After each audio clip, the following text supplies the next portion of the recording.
네, 우리 찬송가 300장입니다. 찬송가 300장 찬양하겠습니다.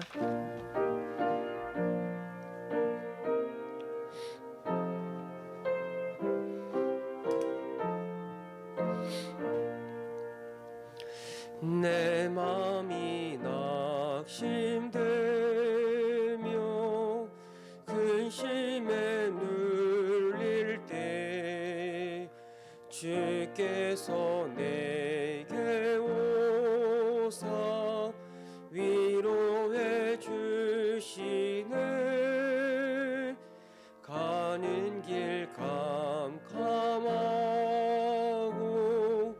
괴로움 많으나 주께서 함께하며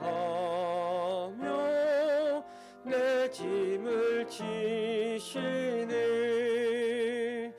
그네가 내게 족하네.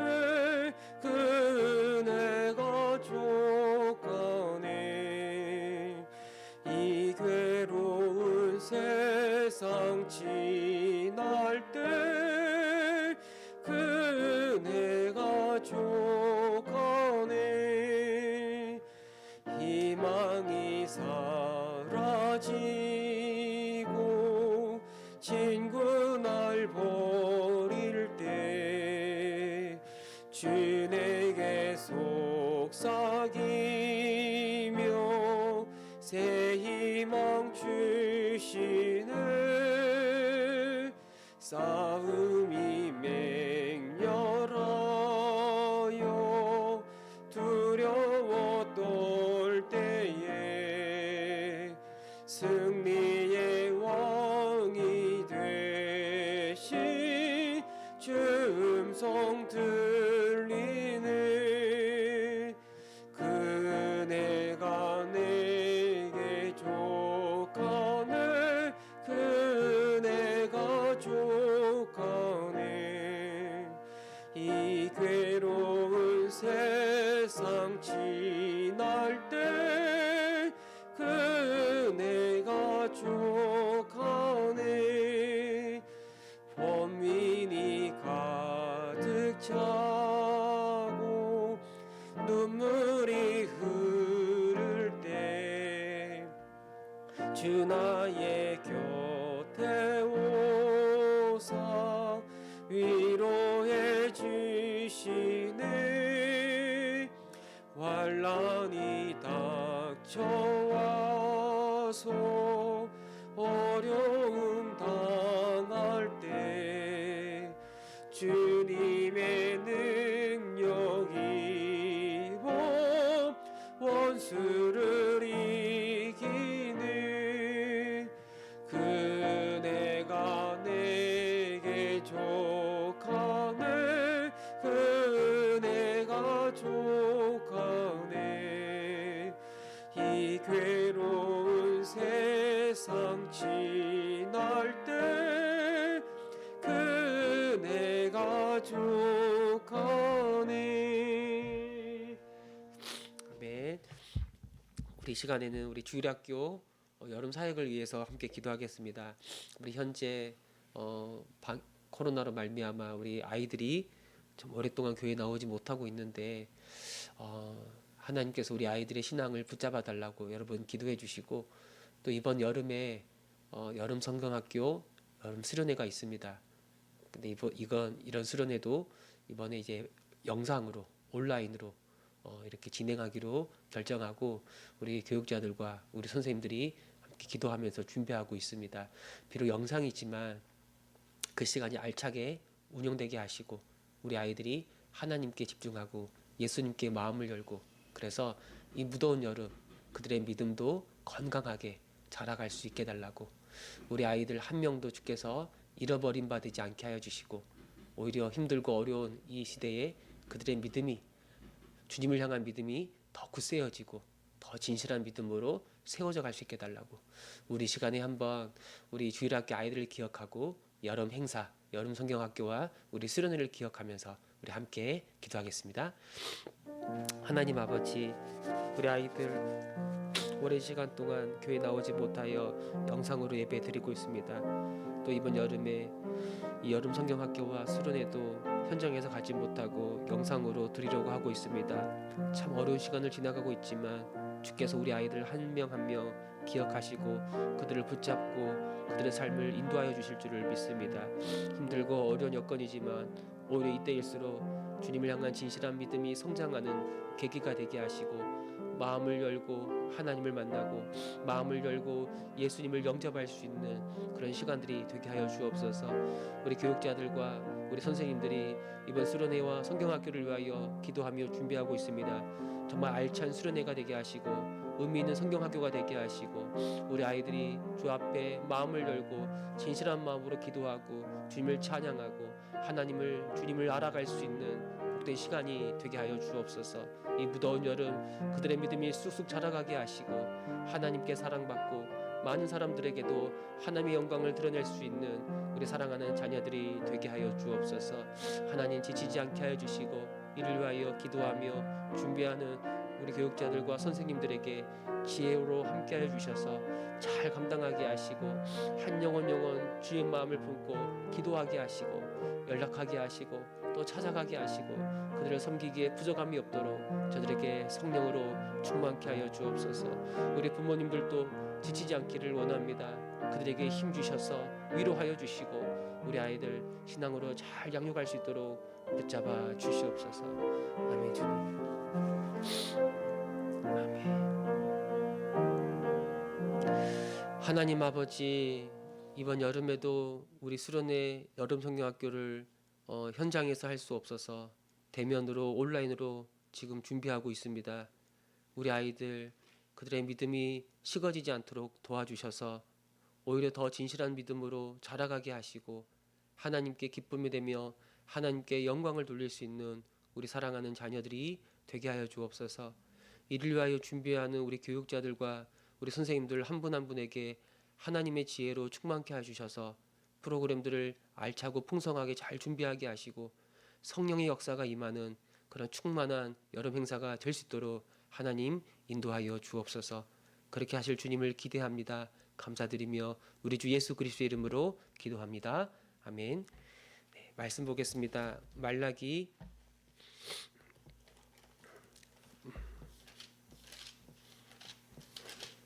우리 말라기 1장 우리 4절과 5절을 한번 더 보겠습니다.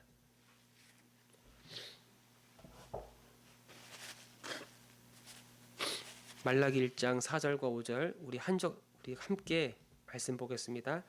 에돔은 말하기를 우리가 무너뜨림을 당하였으나 황폐화된 곳을 다시 쌓으리라 하거니와 나 만군의 여호와는 이르노라. 그들은 쌓을지라도 나는 헐리라. 사람들이 그들을 일컬어 악한 지역이라 할 것이요 여호와의 영원한 진노를 받은 백성이라 할 것이며 너희는 눈으로 보고 이르기를 여호와께서는 이스라엘 지역 밖에서도 크시다 하리라. 아멘. 하나님은 우리를 사랑하는 게 정말 맞는가? 그 하나님의 사랑이 진짜라면, 진짜 사랑이라면 왜 우리 삶이 이렇게 고단하고 우리 삶의 회복은 더디고 하루하루 일상은 왜 이렇게 어려운가? 이스라엘 백성이 이렇게 말할 때 하나님은 그 하나님 사랑의 증거로서 에서가 아닌 야곱, 이스라엘을 택했다라고 말씀하는 거예요. 이삭의 두 아들이 있었죠. 에서와 야곱. 하나님 그 두 아들 중에서 하나님은 야곱을 택하시고 그를 하나님의 언약 백성으로 삼으셨는데 이게 바로 하나님의 사랑은 어떤 인간적인 조건이나 어떤 사람의 자격 그게 아니라 하나님의 일방적이고 하나님의 무조건적인 사랑이라는 것을 이 야곱을 택하는 걸 통해서 이스라엘 백성들에게 다시 한번 말씀하고 있는 거예요. 심지어 구약에 보면 야곱이 태어나기 전에 이미 하나님은 그 엄마 뱃속에 있는 야곱을 택했다라고 그렇게 말씀하는 거예요. 그렇다면 이 하나님의 그 택하신 사랑, 하나님의 이 언약적 사랑은 우리를 포기하지 않는 사랑이라고 말할 수 있는 거예요. 지금 우리의 모습이 어떠하든지 간에 하나님의 사랑은 변함이 없고 때론 하나님의 그 사랑이 내 삶 속에 느껴지지 않는 것처럼 보여지더라도 여전히 그 사랑은 우리를 포기하지 않고 우리를 붙잡고 우리를 이끌어가고 있는 겁니다. 하나님은 이 이스라엘을 향한 하나님의 사랑의 증거로 다시 한번 에돔을 향한 하나님의 심판을 말씀하고 있어요. 왜 에돔을 향한 심판과 저주가 이스라엘 하나님의 백성을 향한 하나님 사랑의 증거가 될 수 있는가? 이 에돔은 에서의 후예라고 말씀을 드렸습니다. 이 에돔 백성은 이 출애굽 때부터 이스라엘 백성을 괴롭혔어요. 호시탐탐 이스라엘을 엿보고 이스라엘의 혼란한 틈을 타서 공격하고 약탈하고 이 하나님의 언약 백성을 멸하고 싶어 했던 게 이 에돔 족속이었어요. 심지어 이 이스라엘이 북이스라엘과 남유다로 분열되고 북이스라엘은 먼저 망하고 남아있던 이 정통성을 가지고 있었던 남유다가 바벨론의 침공을 받아서 망할 때쯤에 이 에돔이 이 바벨론에게 결정적인 정보를 제공하고 바벨론과 협력해서 결국 이스라엘 이 남유다를 무너뜨리게 되는 거예요. 그리고 이 에돔은 그 당시 초강대국이었던 이 바벨론의 신임을 받아서 아주 크게 번영하고 이 가나안 지역에서 아주 막강한 영향력을 행사할 수가 있었어요. 하나님의 백성은 망하고 하나님의 백성을 대적하는 저 악인들은 번성하는 그런 현실을 볼 때 여러분 당연히 하나님의 사랑을 의심할 수밖에 없지 않겠습니까? 그냥 우리를 차라리 택하지 않았다면 그냥 차라리 우리가 하나님의 언약 백성이 아니었다면 좋았을 걸 이런 생각이 이스라엘 백성들 마음속에 일어날 수 있는 거예요. 그러나 하나님 말씀하시기를 내가 에서를 미워하였고 내가 에서 이 에돔의 산과 그의 산업을 황폐하고 하고 내가 무너뜨렸다라고 말씀하고 있는 거예요. 이스라엘 백성이 70년간의 바벨론 포로 생활을 마치고 본국으로 돌아올 때 이 에돔은 그 당시 유목민이었던 이 나비테아라는 유목민에 의해서 아주 거센 공격을 받고 그 국가 기반이 무너질 정도로 아주 큰 치명상을 입게 됩니다. 그리고 그들이 좀 전열을 가다듬어서 이 무너진 영토를 회복하고 그들의 무너진 성 에돔 성을 다시 재건하려고 애쓰는데도 하나님 4절에 뭐라고 말씀하시면 너희가 그걸 다시 세우려고 할지라도 나는 너희들의 성을 헐어버릴 것이다라고 하나님이 말씀하는 거예요. 뭘 보여주고 있냐면 하나님은 이스라엘을 괴롭히는 이스라엘의 원수와 그 대적들을 절대 가만두지 않겠다는 거예요. 하나님이 왜 이렇게 하시는가? 하나님은 이스라엘과 언약을 맺었어요. 이 언약을 맺었다. 하나님은 이스라엘의 하나님이 되고 이스라엘은 하나님의 백성이 된다. 이게 바로 언약을 맺는 거예요.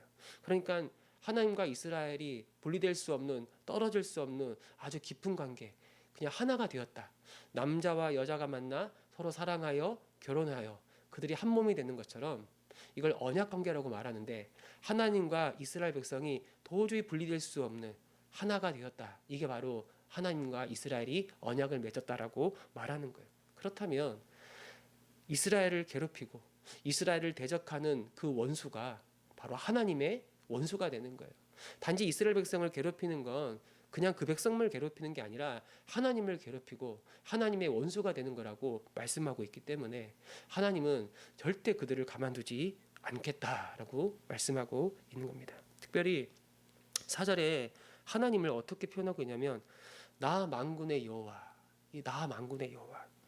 여러분 이 만군의 여호와라는 표현은 주로 이 선지자들이 활동했던 이스라엘의 포로기, 그 다음에 포로기가 끝나고 본국으로 돌아왔을 때 그때 주로 활동했던 선지자들이 여호와 하나님을 소개하면서 표현했던 방식이 만군의 여호와라는 표현입니다. 만군의 여호와. 여러분 사실 이스라엘의 하나님 여호와가 이 만군의 여호와다. 이 만군의 여호와는 온 세상의 주가 되신다.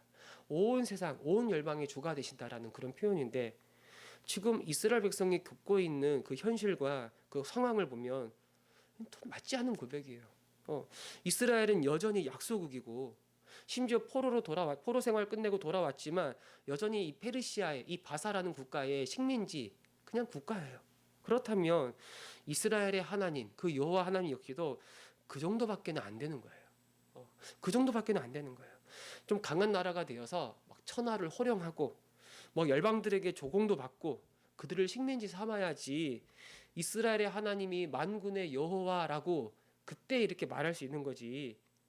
지금 이스라엘 백성은 너무 초라하잖아요. 근데 어떻게 이스라엘의 하나님 여호와를 만군의 여호와, 온 세상의 주라고 말할 수 있는가? 지금 이스라엘의 현실 속에서 하나님을 만군의 여호와라고 고백할 수 없는 거예요. 그런데 그러니까 이 선지자들의 고백, 이 말라기 선지자나 또 여러 다른 선지자들의 이 하나님을 향한 만군의 여호와라는 그 고백이 너무 이스라엘의 현실과 너무 괴리되어 있는, 너무 떨어져 있는 것처럼 보이는 거예요. 그러나 여러분, 무엇이 참된 현실인가? 무엇이 진짜 현실인가? 우리가 지금 경험하고 우리가 지금 보고 있는 게 참된 현실인가? 아니면 하나님이 말씀하시고 하나님이 그러하다고 말하는 게 진짜 참된 현실인가? 우리가 지금 당장 경험하고 느끼는 어떤 주관적 경험, 그런 주관적 경험에 우리가 매여 있는 거예요. 우리를 뛰어넘어서 지금 어떤 일이 일어나고 있는지를 이해하지 못하는 거예요. 그러니까 그저 내가 느끼는 것, 그저 내 눈에 보이는 것, 그저 내 귀에 들리는 것만 전부라고 생각하는 거예요. 아니요. 하나님은 우리를 뛰어넘어 우리를 둘러싼 우리 일상의 모든 일들, 그래서 우리가 전혀 보지 못하고 그래서 우리가 이해하지도 못하는 모든 일들까지도 다스리시고 이끌어가는 만군의 하나님이에요. 우리가 보는 게 전부가 아니라 하나님이 보시는 게, 그리고 하나님이 말씀하시는 게 진짜 참된 현실이라고 이 선지자들이 우리에게 말씀하고 있는 거예요. 5절에 보니까 이런 말을 합니다. 이스라엘 지역 밖에서도 여호와 하나님이 크시다. 너희는 눈으로 보고 이르기를 여호와께서는 이스라엘 지역 밖에서도 크시다. 하나님은 그저 이스라엘의 주만 되시는 분이 아니에요. 만군의 여호와, 온 세상, 온 열방 모든 사람의 주가 되셔서 그들을 통치하시고 다스리시는 만군의 하나님이에요. 하나님은 모든 민족들의 흥망성쇠를 주관하시고 그들을 높이시고 그들을 때론 낮추시고 그들을 심판하시고 그들을 회복시키시고 이 모든 일들이 하나님의 주권과 하나님의 섭리에 따라 이루어지는 거예요. 하나님은 그저 가나안 지역의 이 변방 한 소수 민족의 주님이 아니에요. 하나님은 이스라엘 지역 밖에서도 가나안 땅 밖에서도 온 세상의 주가 되시는 만군의 여호와 하나님이다라고 우리에게 말씀하고 있는 거죠. 여러분, 우리가 힘들고 어려운 일을 겪게 되면 우리 자신에게만 집착하는 경향이 있습니다. 고통과 고난 거기에 함몰되어서 지금 나를 둘러싸고 어떠한 일들이 일어나고 있는지를 보지 못하는 거죠. 이스라엘 백성이 그러했습니다. 그들의 눈에 보이는 악인들의 이 형통함을 보면서 하나님의 사랑을 의심했어요. 그들이 지금 겪고 있는 힘들고 어려운 일을 보면서 하나님의 사랑을 의심한 거예요. 이에 대해 하나님께서 말씀하시기를 내가 지금도 온 세상을 다스리는 만군의 여호와다 말씀하시고 하나님의 백성들을 대적하는 그 악인들을 내가 심판했고 그리고 앞으로도 반드시 심판할 것이라고 말씀하고 있는 거예요. 여러분, 하나님은 온 세상을 다스리는 만군의 여호와세요. 지금도 오늘도 오늘 우리의 일상도 하나님은 그분의 섭리와 뜻을 따라 이 세상을 다스리는 거예요. 때론 우리가 보는 한계 안에서 우리의 한계 속에서 하나님이 없는 것처럼 느껴지고 때론 하나님이 일하지 않는 것처럼 느껴지고 심지어 그래서 하나님이 나를 사랑하지 않는 것처럼 느껴질 수 있어요. 그러나 우리의 경험과 상관없이 하나님은 여전히 온 세상의 주가 되셔서 이 세상을 다스리고 계시는 거예요. 그리고 특별히 하나님은 하나님의 백성들을 위해서 하나님의 교회들을 위해서 이 교회들을 위해서 지금도 이 세상 역사를 주관하고 계시는 거예요. 이게 바로 하나님의 뜻이에요. 이 만군의 여호와가 온 세상의 주가 되신 하나님이 우리의 왕이시고 우리의 하나님이시고 우리의 주님이시라면 그분은 지금도 우리를 위해 일하시고 지금도 우리를 온전케 하기 위해 일하시고 지금도 우리의 회복을 위하여 일하시고 있다라고 우리는 믿지 않을 수가 없는 겁니다.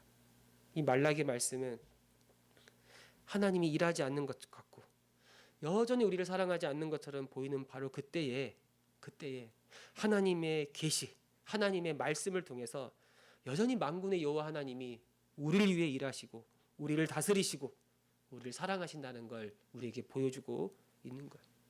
여러분, 우리도 보아야 합니다. 우리도 볼 수 있어야 돼요. 우리를 위하여 일하시고 계시는 하나님의 그 열심을 우리는 봐야 되는 거예요. 우리는 들어야 돼요. 여전히 우리에게 말씀하시고 여전히 우리에게 약속하시는 하나님의 그 약속의 말씀을 우리는 들어야 돼요. 그 이 계시의 말씀을 듣고 이 계시의 말씀을 볼 때 우리는 비로소 이 세상의 모든 실상과 모든 전모를 보게 되는 것이고, 그래서 다시 믿음을 가지고 이 세상을 살아갈 수가 있는 겁니다. 하나님을 볼 수 있도록 내 삶 가운데 역사하여 주옵소서. 하나님의 말씀을 듣고 이 세상을 살아가도록 나를 도와 주옵소서. 만군의 여호와 하나님이 나의 주님이라는 사실을 다시 기억하게 하시고, 두려워하지 말게 하시고, 불안해하지 말게 하시고, 하나님을 믿고 확신하며 이 때를 지나가는 하나님의 백성, 주님의 자녀가 되게 하여 주옵소서. 오늘 말씀이 저와 여러분 우리의 기도가 되기를 바랍니다. 아멘.